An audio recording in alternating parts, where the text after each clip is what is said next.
सभा की प्रथम बैठक का आयोजन कहाँ पे किया गया? भैया इसका आयोजन कहाँ पे करा गया? न्यू दिल्ली के अंदर किया गया। और इसके अध्यक्ष कौन थे? डॉक्टर सच्चिदानंद साहब थे। ध्यान रखिएगा, डॉक्टर सच्चिदानंद सिन्हा साहब इसके अध्यक्ष बनाए गए थे। और कैसे थे? स्थायी की अस्थायी? कैसे बनाए गए थे? अस्थायी। संविधान सभा के अगर पूछेगा आपसे स्थायी अध्यक्ष रूप में शपथ किसने लिया था, स्थायी अध्यक्ष पूछेगा तो आप क्या बताएंगे? ध्यान रखिएगा, डॉक्टर राजेंद्र प्रसाद साहब को क्या चुना गया था? स्थायी रूप से अध्यक्ष चुना गया था। इस बात को ध्यान रखना। संविधान सभा की पूछेगा पहली बैठक, संविधान सभा की फर्स्ट बैठक 9 दिसंबर को कब होती है? 9 दिसंबर 1900 कब? 46। संविधान सभा की दूसरी बैठक कब? 11 दिसंबर 1900 कब? 46 को होती है। ध्यान रखना, संविधान सभा की जो सेकंड बैठक थी इसमें हेड किसको चुना गया था? डॉक्टर राजेंद्र प्रसाद साहब को चुना गया। और इस बैठक में उपाध्यक्ष भी चुना गया था। किसको? एच.सी. मुखर्जी को। किसको चुना गया? एस.सी. मुखर्जी को चुना गया। और संविधान सभा की जो तीसरे नंबर की बैठक थी, संविधान सभा की जो तीसरी बैठक थी, तीसरी बैठक ये कब? 13 दिसंबर को। कब? 13 दिसंबर 1900 कब? 46 को। इस बैठक का हेड कौन था? डॉक्टर राजेंद्र प्रसाद साहब ही थे। ध्यान रखना, इस बैठक में क्या हुआ था? उद्देश्य प्रस्ताव लाया गया। क्या लाया गया? उद्देश्य प्रस्ताव को लाया गया। उद्देश्य प्रस्ताव भैया लाने वाले कौन थे? पंडित जवाहरलाल नेहरू थे। इस उद्देश्य प्रस्ताव को कब पास किया गया? पास पूछेगा तो 22 जनवरी 1900 कब? 47 को पास किया गया। इस बात को भी ध्यान में रखिएगा, ठीक है? ध्यान में रखिएगा, उद्देश्य प्रस्ताव को कब पास किया गया? 22 जनवरी 1947 को पास किया गया, ठीक है? चलिए आगे बढ़ जाए। इसमें टेस्ट से कितने लोग आते हैं? मॉर्निंग टेस्ट से? अच्छा, आप लोग में से नहीं कोई आता है? अच्छा, ये सब है, ठीक है ना? क्लास को किसी तरह का आप लोग वायलेंस मत किया करिए मॉर्निंग टेस्ट वाले, ठीक है ना? आप लोग से मेरी बहुत नाराजगी और लगातार रहेगी जितने दिन ज्ञान बिंदु में पढ़ाएंगे, ठीक है ना? आगे बढ़िएगा आगे। और यही सब मेरा फायदा भी उठाएगा नौकरी लेके। आगे बढ़े ना। अगला देखिए, प्रश्न दिया है अगला, महात्मा गांधी से संबंधित संस्थाओं को सम्मिलित। भैया समझिए ना, ये इसमें पास हो गया, आपके सेट में दूर दूर होगा, दूर दूर है ना। नटाल इंडिया कांग्रेस 1800 कब? 94 के अंदर। मिलाए हैं क्या आप लोग? मिला लीजिएगा। और अगला फिनिक्स आश्रम पूछेगा 1900 कब? 4 के अंदर। और टालिस्टाय पूछेगा 1900 कब? 10 के अंदर। और हरिजन सेवक संघ पूछेगा 1900 कब? 32। 1900 कब? 32 के अंदर। इस बात को ध्यान रखिएगा, हरिजन सेवक संघ 1900 कब? 32। भैया गांधी का जन्म कब हुआ था? 1800 कब? 69। गांधी का जन्म कब होता है? 1869 के अंदर। गांधी अफ्रीका कब गए थे? 1800 कब? 93 के अंदर। गांधी अफ्रीका से भारत कब आए? 1915। ध्यान रखिएगा, गांधी ने 1916 में साबरमती आश्रम की क्या करी? स्थापना करी। गांधी ने साबरमती आश्रम के बाद एक सत्याग्रह करा बिहार के अंदर कब? 1917 के अंदर। ध्यान रखिएगा, 1917 के बाद गांधी ने 1918 में अहमदाबाद आंदोलन। कौन सा? अहमदाबाद। चंपारण के बाद कौन सा? अहमदाबाद। चंपारण के बाद कौन सा?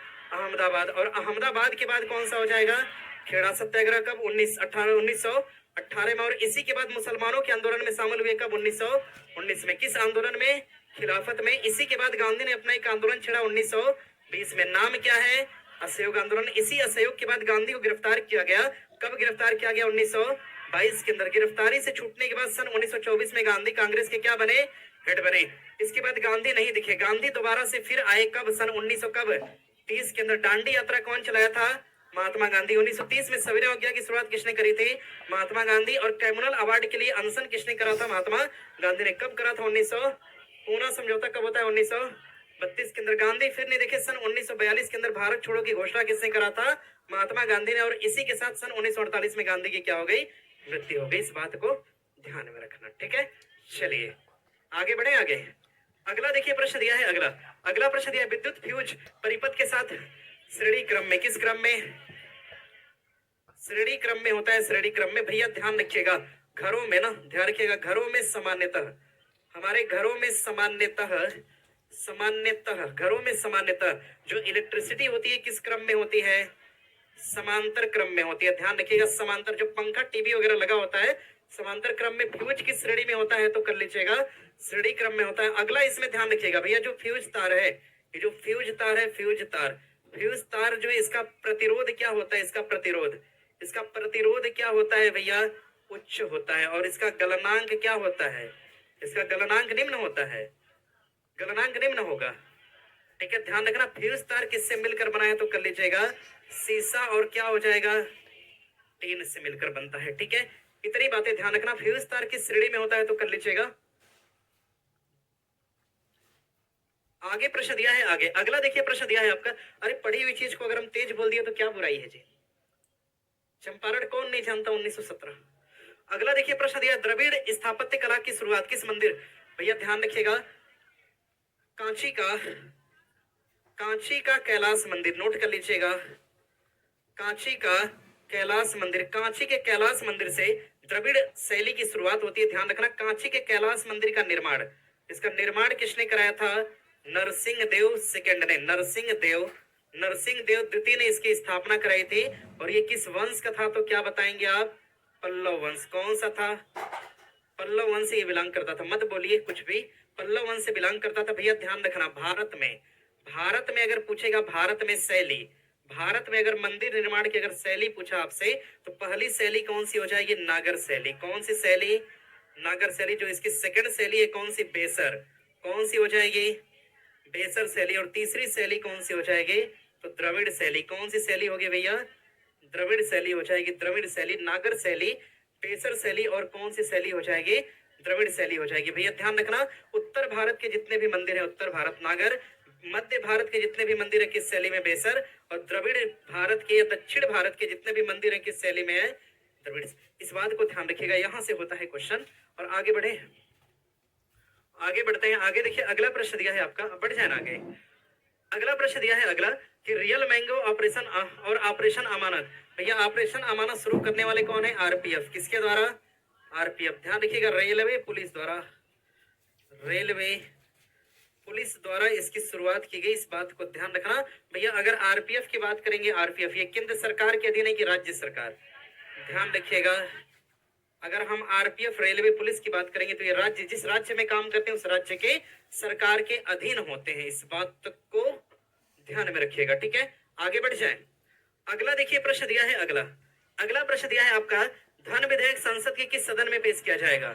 किसमें पेश किया जाता है, लोकसभा के अंदर धन विधेयक को पेश किया जाता है। ध्यान रखना भैया, अगर धन विधेयक के लिए पूछेगा कौन सा अनुच्छेद काम करेगा, आर्टिकल 110।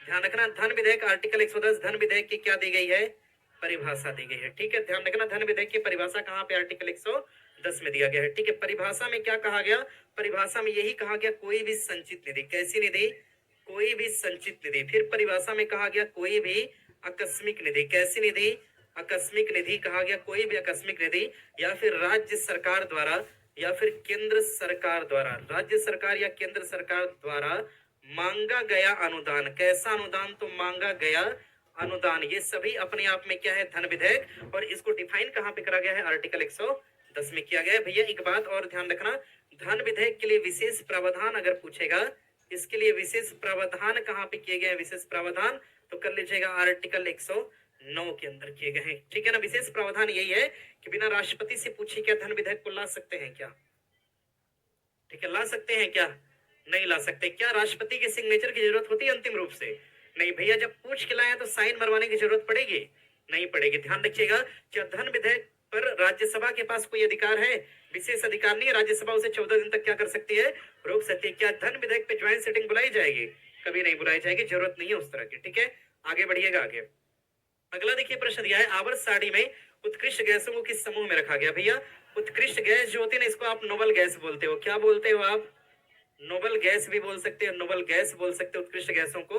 और इसी को आप उदासीन गैस, कैसी गैस बोलेंगे, उदासीन गैस बोलेंगे। उदासीन गैस, नोबल गैस, उत्कृष्ट गैस, ठीक है ना। ध्यान रखना। और इनको किस ग्रुप में रखा गया तो ध्यान रखिएगा कौन सा ग्रुप हो जाएगा, ग्रुप नंबर 18। भैया जो ग्रुप नंबर 18 है ना, इसका एक तो और नाम है, इसको हम क्या बोलते हैं, जीरो ग्रुप। क्या बोलेंगे, इसको जीरो ग्रुप भी कहा गया, टेक्निकल भाषा में इसको जीरो ग्रुप कहा गया, ध्यान रखिएगा। और नोबल गैसों की संख्या अगर पूछ दिया आपसे, संख्या, नोबल गैसों की संख्या कितनी होती है, 6 होती है। कितनी संख्या होती है, 6। और इसको हम याद कैसे करेंगे तो ध्यान रखिएगा, हिना, हिना और करीना, हिना और करीना का एक्सरे रंगीन, ध्यान रखिएगा एक्सरे रंगीन। अगर इतनी बात आपको पता है तो आप आराम से इजीली निकाल पाओगे, ठीक है। ध्यान रखिएगा, हिना और करीना का एक्सरे रंगीन। ही से क्या हो जाएगा भैया, हीलियम। क्या होगा, हीलियम। न से क्या हो जाएगा, क्या होगा, अ से क्या हो जाएगा, क्या होगा, क से क्या होगा, क्या होगा, क्रिप्टान, एक्स से क्या हो जाएगा जिनान, क्या होगा जिनान, आर से क्या होता है, क्या हो जाएगा क्रिप्टान होगा। ठीक है, देख रहे हैं ये नोबल गैसें होती हैं जिनको कितने हिस्से में डिवाइड करा गया है, तो 6 हिस्से में। कर लेंगे यहाँ से, कोई दिक्कत आप लोग को नहीं। सबसे भारी नोबल गैस पूछेगा तो कौन सी हो जाएगी, तो कर लीजिएगा रेडान। और सबसे हल्की कौन सी है, हेलियम। वह नोबल गैस जिसको पर्यावरण सॉरी वह नोबल गैस जिसको वायुमंडल में जगह दी गई है, कौन सी, आर्गन। और आर्गन की मात्रा वायुमंडल में 0.002%, 0.002% होती है। ठीक है, आगे बढ़ेंगे। आगे अगला देखो प्रश्न दिया है, पहला डिला की खान किस राज्य में है। भैया ध्यान रखना, कहाँ पे हो जाएगी, छत्तीसगढ़ के अंदर। पहला डिला की खान कहाँ पे है, तो कर लीजिएगा छत्तीसगढ़ के अंदर है, छत्तीसगढ़ के अंदर। ठीक है, एक विद्यार्थी कब से पूछ रहा है, सर आपका वाईटी चैनल ये क्या है, अच्छा अरे नहीं, ज्ञान बिंदु जीएस एकेडमी। ठीक है ना, बाकी यूट्यूब पे नहीं देखेंगे आप मुझे किसी भी कंडीशन में और कभी भी, आजीवन जीवन परंत, समझ रहे ना। चलिए हो गया, लिख ले छत्तीसगढ़। भैया अगर यहीं से पूछ दिया आपसे, यहीं से अगर रहने दो, आगे बढ़े ना। अगला प्रश्न दिया है, अगला कि भारत का सबसे पहला और सबसे नवीनतम परमाणु बिजली। भैया सबसे पहला पूछ रखा है, सबसे पहला सन 1972 में एक परमाणु बिजली घर बना था, कहां पे, तारापुर के अंदर। कहां पर, तारापुर परमाणु बिजली घर। और कहां पे बना था, किस राज्य में, महाराष्ट्र के अंदर बनाया गया था, महाराष्ट्र। और किस देश ने सहयोग करा था, सहयोग किसने करा था, कर लीजिएगा अमेरिका या फिर यूएसए ने करा था। ये बात ध्यान में रखना, भारत का पहला परमाणु बिजली घर कर लीजिएगा कौन सा, तारापुर। और सबसे नवीनतम पूछेगा, कर लीजिएगा 8वां, कौन सा होगा, 8वां हो जाएगा। नाम क्या है, कुडनकुलम। क्या नाम है, कुडनकुलम संयंत्र होगा, कुडनकुलम परमाणु बिजली संयंत्र।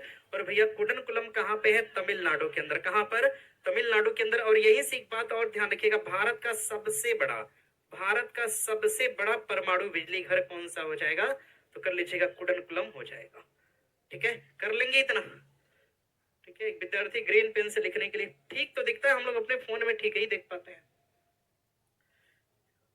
आगे बढ़े जी, आगे बढ़िएगा। आगे देखो, अगला प्रश्न दिया है आपका, अगला टाइपिंग छोड़ के ना, ऑनलाइन वाले अगर टाइपिंग छोड़ के आप लोग पढ़ते ना तो अच्छे से पढ़ पाते। सोचिए यहाँ गर्दन झुका, इधर उधर हिलाने की फुर्सत नहीं मिल रही है स्टूडेंट ऑफलाइन वालों को, और आप लोग टाइपिंग कैसे कर लेते हो, वो भी अंग्रेजी हिंदी में कन्वर्ट करके कर रहा है सब। और उसको बोल्ड भी करना होता है ना, वो सब कर दे रहा है, इमोजी लगा दे रहा है। कार्बी एनालॉग पठार। भैया समझिएगा, एक बात समझिएगा, आपने पूर्वोत्तर देखा ना, पूर्वोत्तर देखिए, ये जो हिस्सा है आपका, ये पूर्वोत्तर का हिस्सा है, इस तरह से ये हिस्सा आपका पूर्वोत्तर भारत का हिस्सा हो जाएगा। ठीक है ना, भारत के इस हिस्से में, भारत के इस हिस्से में एक पठार है, इस पठार का नाम क्या हो जाएगा, दक्कन पठार। कौन सा पठार है, दक्कन का पठार। इस दक्कन के पठार की अगर हम बात करेंगे, जब ये दक्कन का पठार आगे बढ़ता है, छोटा नागपुर पठार से क्या होता है, अटैच होता है। अटैच होने के बाद एक गैप मिलता है, गैप का नाम क्या है, मालदा गैप। कौन सा गैप है, मालदा गैप। या इसी मालदा गैप को हम गारो खासी गैप भी कहते हैं, कहते हैं क्या, इसी को हम गारो खासी गैप के नाम से जानते हैं। भैया दक्कन के पठार ने मालदा गैप ने दक्कन के पठार को अलग कर दिया। जब अलग कर दिया तो मेघालय के अंदर एक पठार बन गया।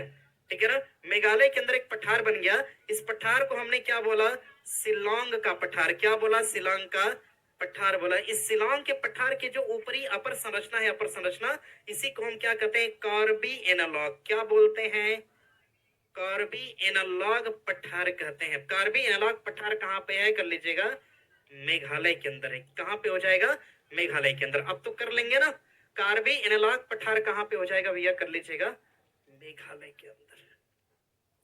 ठीक है ना, अभी देखिए अगर कोई दिक्कत महसूस हो रही है ना, थोड़े दिन पढ़ेंगे ना आप लोग आराम से, जब सब कुछ जान जाए। सोचिए गांधी के बारे में मैंने एक दिन बता दिया, एक दिन और बता दिए, फिर एक दिन और बता दिए, उसके बाद दिक्कत होगी क्या, फिर तो आराम से हम डेट बोलेंगे, आप लोग पीछे से बोलते चले जाओगे। ठीक है ना, समझिए हर चीज का एक अपना समय होता है। ठीक है, आगे बढ़िएगा। आगे अगला देखिए प्रश्न दिया है, गांधी का भारत में पहला प्रत्यक्ष किसान आंदोलन कौन सा हो जाएगा। तो भैया ध्यान रखना, भारत में प्रत्यक्ष लिखा है, देखो प्रत्यक्ष कौन सा हो जाएगा, खेड़ा सत्याग्रह। कौन सा होता है, खेड़ा सत्याग्रह होता है सन 1900 कब, 18 के अंदर। और खेड़ा सत्याग्रह कहां पे कर लीजिएगा, गुजरात में। भैया एक बात समझना, गांधी ने भारत में पहला किसान आंदोलन किया था चंपारण। कहां पर, चंपारण किया था। लेकिन गांधी ने भारत में पहला प्रत्यक्ष किसान आंदोलन पूछेगा तो क्या बताएंगे, प्रत्यक्ष शब्द लगा दिया तो हमारा उत्तर क्या होगा, खेड़ा। और खाली किसान आंदोलन, पहला किसान अगर पूछ दिया, पहला किसान आंदोलन, तो आप क्या बताएंगे, चंपारण। कहां पे, चंपारण सन 1900 कब, 17 के अंदर। हाँ, अब यहां से एक बात ध्यान रखिएगा, चंपारण सत्याग्रह, यहां से एक बात ध्यान रखिएगा, गांधी ने अपने किस आंदोलन में पहली बार, गांधी ने अपने किस आंदोलन में पहली बार सविनय अवज्ञा का प्रयोग किया? पहली बार सविनय अवज्ञा का प्रयोग किया था किसमें? चंपारण में। अब ई मत कर देना कि सर 1930 में सविनय अवज्ञा था, अब 17 में क्यों बता दिए? ठीक है, इसमें किसी तरह की कोई परेशानी तो नहीं है ना? ध्यान रखना, सविनय अवज्ञा का पहली बार यूज गांधी ने किया था चंपारण में। प्रत्यक्ष किसान पूछेगा तो खेड़ा, और खाली किसान आंदोलन पूछेगा तो क्या हो जाएगा? ठीक है, ध्यान रखिएगा। आगे बढ़ जाए भैया, आगे बढ़े। देखिए अगला प्रश्न दिया है, अगला प्रश्न, किस राजमार्ग को सड़क ए आजम के नाम से जाना जाता है?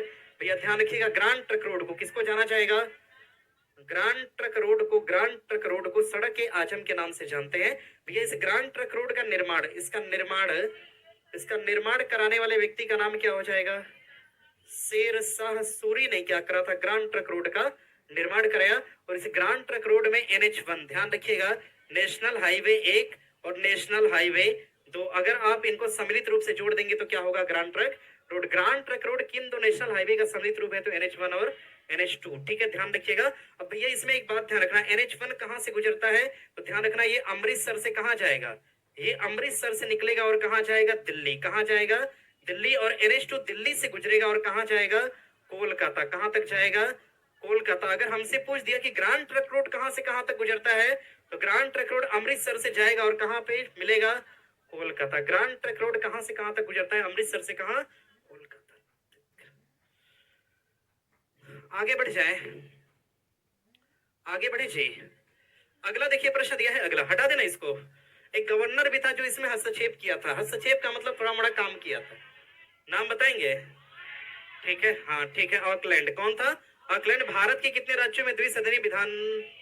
ठीक है, ध्यान रखिएगा, द्विसदनीय विधायिका का मतलब क्या होता है कि राज्यों में, स्टेट की बात कर रहा है भैया, स्टेट की बात कर रहा है। इसमें विधानसभा भी होगी, विधानसभा, और विधानसभा के साथ क्या हो जाएगी? विधान परिषद भी होगी। विधानसभा और कौन होगा? विधान परिषद। विधानसभा का उल्लेख संविधान के किस आर्टिकल में? तो 170 के अंतर्गत किया गया, और विधान परिषद का उल्लेख आर्टिकल 171 के अंतर्गत किया गया। इस बात को ध्यान में रखना। सुनो भैया, अब सुनो जरा, अगर इस तरह की संरचना बनती है तो ऐसे स्टेट को हम क्या कहेंगे? द्विसदनी विधानमंडल वाले। क्या बोलेंगे? द्विसदनी विधानमंडल वाले स्टेट कहेंगे, द्विसदनी विधानमंडल वाले स्टेट। और द्विसदनी विधानमंडल कितने राज्यों में? भारत के 6 स्टेट में। कितने स्टेट में? 6 स्टेट में। एक बात ध्यान रखोगे, ध्यान रखना, कुंभ जाट। क्या याद रखोगे? कुंभ जाट। ध्यान रखना, कुंभ जाट। ऐसे पढ़ लोगे ना, कुंभ जाट पढ़ लेंगे सभी लोग ना? कुंभ जाट पढ़ने में कोई दिक्कत किसी को नहीं ना? देखिए कुंभ जाट क्या बोलोगे? कुंभ जाट। जे को क्या करना है? काट देना है। ठीक है, के से क्या हो गया? कर्नाटक। के से क्या है? कर्नाटक। यू से क्या हो जाएगा? डी। एम से क्या होगा? डी से क्या होगा? बिहार के बाद ए से क्या है? आंध्र प्रदेश। टी से क्या हो जाएगा भैया? तेलंगाना। ये 6 ऐसे राज्य हैं जहां पर क्या है? द्विसदनी विधानमंडल है। इस बात को ध्यान में रखना, यहाँ पर विधानसभा और विधान परिषद दोनों कार्यरत है। ठीक है, एक विद्यार्थी कह रहा है सर फ्री कैसे होता है जी? हो गया। ठीक है, आगे बढ़ेंगे। आगे ऑनलाइन वाले स्पीड के लिए एक दो बात बोल रहे हैं भैया। एक चीज समझिए ना, समय ना इतना कम होता है ना, ठीक है, नहीं तो आंसर लिखते हुए जाना होगा, समझ रहे हैं ना? देखिए ऐसे समझिएगा, देखिए संयुक्त राष्ट्र संघ में स्थायी रूप से देशों का कार्यकाल कितना होता है? 2 साल। कितना होता है? 2 साल। हो गया। ठीक है ना? अगला क्वेश्चन देख रहे हो, देखो कैसा लगा, समझ रहे हैं ना? देखो ठीक लग रहा है सुन के? ठीक है ना? आगे बढ़िएगा, आगे समझिएगा। देखिए इसमें 2 साल कार्यकाल, और भैया प्रश्न करेगा आपसे यूएनओ के बारे में। यूएनएससी, इसको हम सुरक्षा परिषद कहते हैं। क्या बोलेंगे? सुरक्षा परिषद कहेंगे इसको, सुरक्षा परिषद। और इसकी स्थापना कब होती है? स्थापना 1900 कब? 45 के अंदर। 1900 कब? 45 के अंदर। यूएनएससी में देश पूछेगा आपसे, देश कितने हो जाएंगे? तो 15। कितने देश है? अरे सुरक्षा परिषद में देश कितने? 15। और यूएनओ में देश कितने हैं? यूएनओ में देश कितने? 193। कितने देश हो जाएंगे? 100। यूएनओ में देश की संख्या कितनी? 100। और यूएनएससी में देश की संख्या कितनी? कितना? 15। अब इस 15 में से कुछ स्थायी और कुछ क्या होंगे? इसमें से स्थायी होगा और क्या होगा? अस्थायी। अस्थायी देशों की संख्या कितने? 10। स्थायी कितने? 5 हो जाएंगे, 5 हो जाएंगे। और भैया स्थायी देश हमेशा के लिए है, और अस्थायी देश कितने साल के लिए आते हैं? 2 साल के लिए आते हैं। कोई परेशानी फेस कर रहे हैं आप लोग? नहीं ना? आगे बढ़िएगा। ठीक है, आगे बढ़िएगा। इंडिया रहा था 2021, 20 और 22, समझ रहे हैं ना, इंडिया रहा था एक बार। और एक चीज समझिएगा ना, 193 देश ओवरऑल है ना, 192 देशों ने वोटिंग किया था, समझ रहे हो ना। और भारत को पता है कितना वोट मिला था? 184 वोट मिला था, समझ रहे हो। भारत का प्रतिनिधित्व इतना तगड़ा है, 5-6 देशों को छोड़कर सबने वोट किया था। अगला देखो प्रश्न दिया है, अगला अगला प्रश्न दिया है आपका अगला, गंगा मैदानी भाग में कहां से प्रवेश करेगी? भैया ध्यान रखना, गंगा मैदानी भाग में प्रवेश कहां से करती है? हरिद्वार से। कहां से? हरिद्वार से प्रवेश करती है। हरिद्वार से गंगा मैदानी भाग में क्या करती है? प्रवेश करती है। बहुत समय तो नहीं है कि कुछ बता पाए विशेष आप लोग को, ठीक है, आगे बढ़े आगे यहां से। अगला देखिए प्रश्न दिया है, कोशिकाओं का ऐसा समूह जो रूप, कार्य और उत्पत्ति में समान होता है, उसे हम क्या बोलेंगे? उत्तक कहते हैं। क्या बोलेंगे भैया इसको? हम उत्तक कहेंगे, इसको हम टिश्यू कहते हैं, उत्तक कहते हैं, उत्तक। और कोशिका का पूछेगा आपसे मुख्य विभाजक अंग, मुख्य विभाजक अंग जो होता है, विभाजक अंग सबसे अधिक यही डिवीजन होता है, उत्तक, ठीक है, ध्यान रखिएगा कौन सा हो जाएगा? उत्तक। और आगे बढ़ेंगे, आगे देखिए अगला प्रश्न दिया। अच्छा, उत्तक का निर्माण किससे होता है? मैंने बताया था ना पिछले क्लास में, हमने कहा था कि ओवा, ओवा के साथ क्या मिलेगा? स्पर्म मिलेगा। भैया ओवा बड़ी कोशिका, स्पर्म छोटी कोशिका। ध्यान रखिएगा, जब ये जुड़ते हैं तो क्या बनाएंगे? जाइगोट। क्या बनाएंगे? जाइगोट टूट कर क्या बनाएगा? टिश्यू बनाएगा। क्या बनाएगा? टिश्यू। अब ये टिश्यू जो होते हैं ना, टिश्यू ये एक दूसरे से जुड़ेंगे तो क्या बनाते हैं? ऑर्गन। क्या बनाएंगे? ऑर्गन। ऑर्गन के बाद क्या बनेगा? Organ system. उसके बाद क्या बनती है? पूरी बॉडी बनती है। यानी हमारे शरीर के रचनात्मक संरचनात्मक इकाई कौन सी है? कोशिका। क्या है? कोशिका। अरे भैया कोशिका ही तो है ओवा और स्पर्म। ध्यान रखिएगा, आगे बढ़ जाए ना। अगला देखिए प्रश्न दिया है अगला, कि मानव शरीर में तरल संयोजी उत्तक के नाम से कौन जाना जाएगा? ठीक है, मानव शरीर में लिक्विड कनेक्टिंग टिश्यू अगर पूछेगा आपसे, तरल संयोजी उत्तक कौन सा होता है? ब्लड होता है। क्या होता है? ब्लड होता है, रक्त होता है। रक्त को हम तरल संयोजी उत्तक कहते हैं। और रक्त को कितने हिस्से में बांटा गया? 2 हिस्से में। एक हिस्से को हम कहेंगे ठोस, और दूसरा हिस्सा कैसा होता है? द्रवित। ब्लड का द्रवित हिस्सा क्या कहलाता है? प्लाज्मा। क्या बोलेंगे? प्लाज्मा। और रक्त का ठोस हिस्सा आरबीसी क्या कहलाएगा? और रक्त में क्या होता है? और क्या होता है? प्लेटलेट। और क्या होता है? हेमोग्लोबिन। और क्या होता है भैया? हेपेरिन। क्या होता है? हेपेरिन होता है। ठीक है, इतना कर लिए सब लोग, सुन लिए।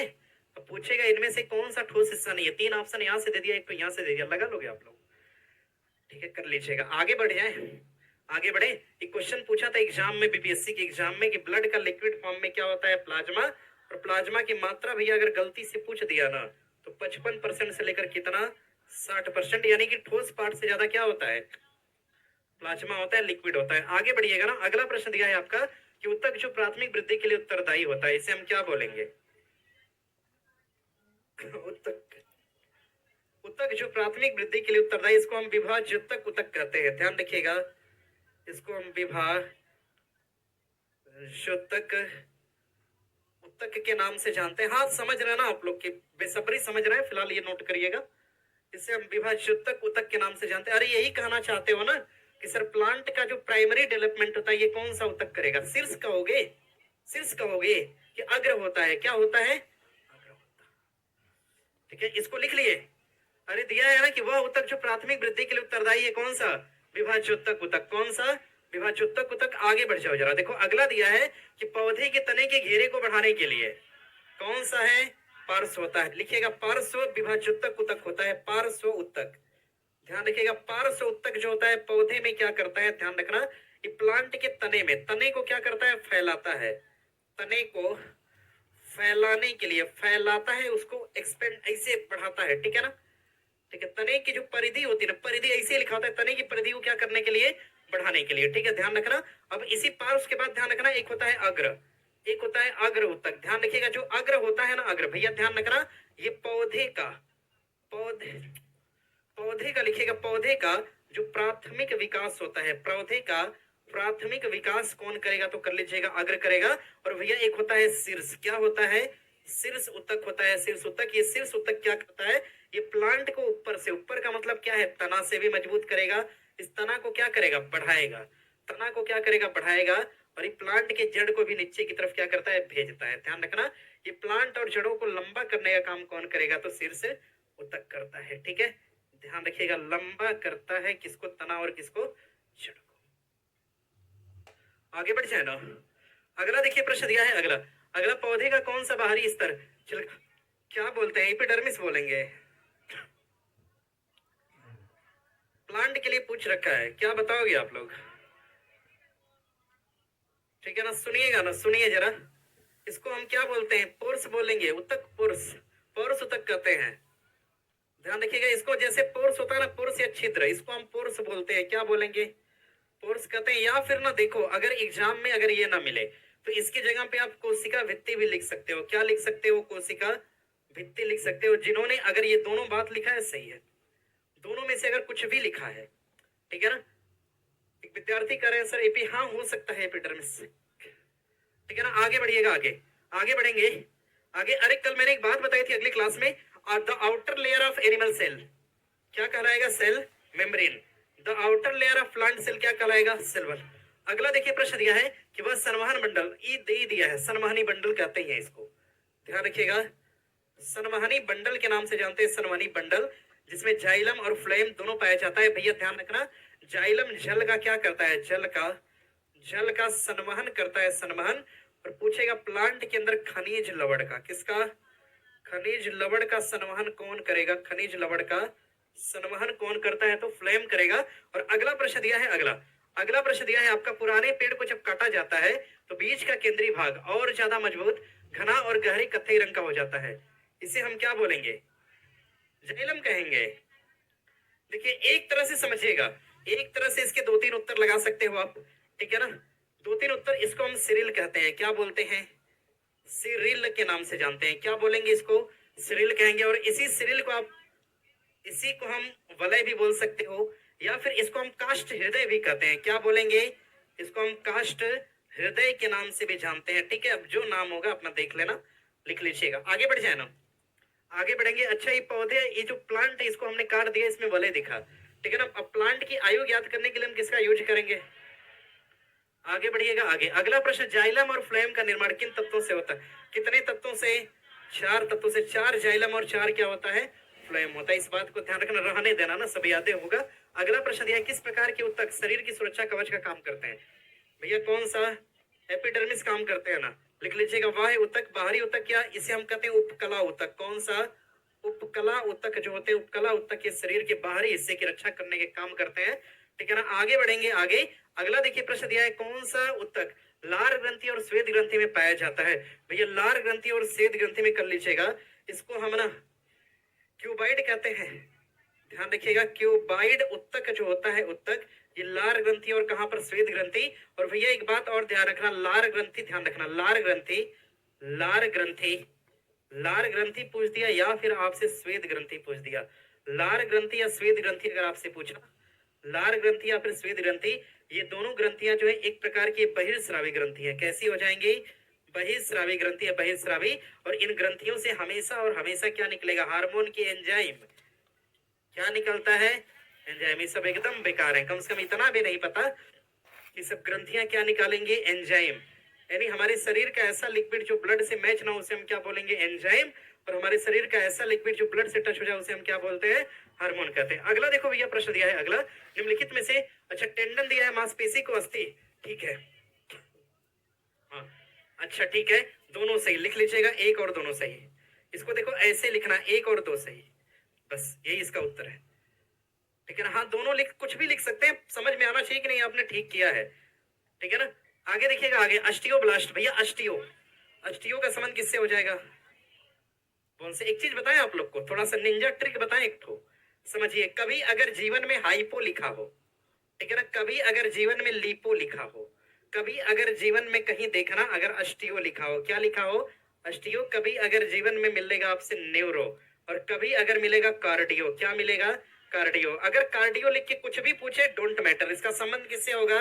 हृदय से होगा। न्यूरो लिख कर कुछ भी पूछेगा इसका संबंध किससे होगा? मस्तिष्क से या तंत्रिका से। अस्टियो लिख के कुछ भी पूछेगा इसका संबंध किससे है? बोन से। और लीपो लिख के कुछ भी पूछा इसका संबंध किससे है? लिवर से। और हाइपो लिख के कुछ भी पूछा इसका संबंध किससे हो जाएगा? तो लिवर से ही होगा। ध्यान रखिएगा, ये सब ध्यान रखोगे ना आप लोग। नेफ्रो लिख के कुछ भी पूछेगा, नेफ्रो, अगर नेफ्रो लिख के कुछ भी पूछा तो हमारा उत्तर क्या होगा? किडनी। नेफ्रो लिख दिया, अंक का नाम पूछ दिया, नेफ्रोलॉजी, नेफ्रोग्राफी, दुनिया भर का कुछ भी जोड़ा, लेकिन अगर नेफ्रो जोड़ा है तो हमारा उत्तर क्या होगा, किडनी होगा। और रहने तो बहुत हो जाएगा, फिर कभी बताएंगे। इस तरह के लगभग 20 ऐसे वर्ड है, अगर इतना याद है तो कभी लॉजी लॉजी वाले में दिक्कत ही नहीं होगी। समझ रहे हैं ना। अगला देखिए प्रश्न दिया है अगला कि हिस्टामिन एक प्रकार का प्रोटीन है जो रक्त को जमाने में, ठीक है समझिए। देखिए दरअसल बात यह है ना कि जो जो हिस्टामिन है इसी को हम हिपेरिन कहते हैं, हिपेरिन, या फिर इसी को हम हिस्टोन भी कहते हैं। क्या बोलेंगे, हिस्टोन, और इसी को हम कहते हैं हिस्टामिन। मत आवाज मत निकालिए यार, मतलब आप लोग के बोलने से ना हम एकदम त्रस्त हो जाते हैं, ठीक है ना।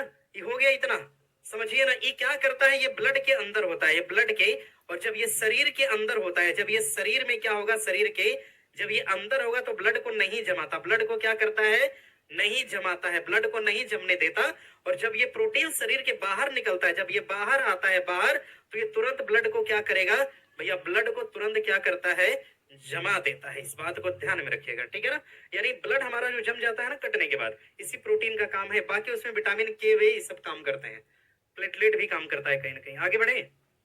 अगला, आहार नाल के एक भाग को दूसरे भाग में भोजन का प्रवाह, भैया ये रेखीय होता है। क्या होता है, रेखीय प्रसार होता है। ध्यान रखिएगा, भोजन ऐसे लंबा होके जाता है पचने के लिए, ठीक है ना। आगे बढ़िएगा आगे। आगे अगला प्रश्न दिया, संवेदना का चालन शरीर के एक भाग से दूसरे भाग में होना चाहिए। भैया अगर मेरी संवेदना कहीं जा पा रही है तो कौन सी तंत्रिका, कौन ले जा रहा है, तंत्रिका तंत्र। कौन ले जाएगा, तंत्रिका ऊतक। कौन सा ऊतक, तंत्रिका ऊतक क्या करता है, संवेदना को ले जाता है। अब सोचिए यहाँ पर मुझे किसी ने ऐसे पकड़ के ऐसे काट लिया, ठीक है। मेरे दिमाग को तो पता होना चाहिए, क्योंकि आंख देख कर ना कुछ नहीं कर सकती। आंख कितना हो देखेगी, लेकिन आप रोएंगे तभी जब दिमाग को पता चलेगा। समझ रहे हैं ना। किसी का ऑपरेशन देखा है, सुन करके ऑपरेशन होता है। आंख तो देखती रखती है, लेकिन दिमाग के पास की जो नस होती है ना उसको सुन कर देते हैं। यानी ऐसी नस जो माइंड के पास इस करंट को ले जाएगी उसको सुन कर देंगे। दिमाग को पता नहीं चलेगा कि दर्द हो रहा है। जब नहीं दर्द हो रहा है तो नहीं रोएंगे। समझ रहे हैं, जैसे मेरा सर दर्द करने लगा सोचो, ठीक है, और मेरे दिमाग को जब तक पता नहीं होगा कि सर दर्द हो रहा है तब तक हमें कोई असर नहीं पड़ेगा। समझ रहे हैं ना इस बात को। और यही तंत्रिका ऊतक होता है जो पूरे शरीर की क्रियाविधि को माइंड तक पहुंचाता है। और अगला, परमाणु में इलेक्ट्रॉन के अस्तित्व का पता किसने लगाया था, और इलेक्ट्रॉन की खोज किसने करा था भैया, थॉमसन ने। कौन किया था, थॉमसन ने किया था। ध्यान रखिएगा, आगे बढ़िएगा आगे। अगला प्रश्न दिया है, कथनों पर विचार। कैथोड किरण इलेक्ट्रॉन से बनी होती है और एनोड बनी होती है प्रोटॉन से। सब ठीक है, आगे बढ़िएगा ना आगे। अगला प्रश्न दिया है, परमाणु की नाभिक की खोज रदरफोर्ड ने किन कणों की सहायता से, अल्फा कण। कौन सा कण, अल्फा कण। ध्यान रखिएगा, कण कौन सा हो जाएगा, तो अल्फा कण की सहायता से, अल्फा कण की सहायता से। अगला प्रश्न दिया है, किसी परमाणु के परिक्रमण कर रहे किसी इलेक्ट्रॉन की कुल ऊर्जा भैया क्या होती है, नेगेटिव। क्या होती है, नकारात्मक होती है। क्या होती है, नकारात्मक होती है। इलेक्ट्रॉन की बात कर रहे हैं, सीधी तरह से नकारात्मक। अगला देखिए प्रश्न दिया है अगला, किसी परमाणु के परमाणु द्रव्यमान और परमाणु संख्या के अंतर भैया दोनों में अगर घटा देंगे तो ह्रास होगा। क्या होगा, ह्रास हो जाएगा, ह्रास हो जाएगा। तो ध्यान रखिएगा, इसे हम द्रव्यमान घाटा कहते हैं। क्या बोलेंगे इसको, तो द्रव्यमान, द्रव्यमान ह्रास बोल लो, ह्रास, या फिर द्रव्यमान घाटा के नाम से इसको जानते हैं। द्रव्यमान नुकसान भी बोल सकते हो। अगला देखो प्रश्न दिया है अगला, कि समस्थानिकों में समान आयनिक गुण होते हैं। ठीक बात है क्या, गलत है।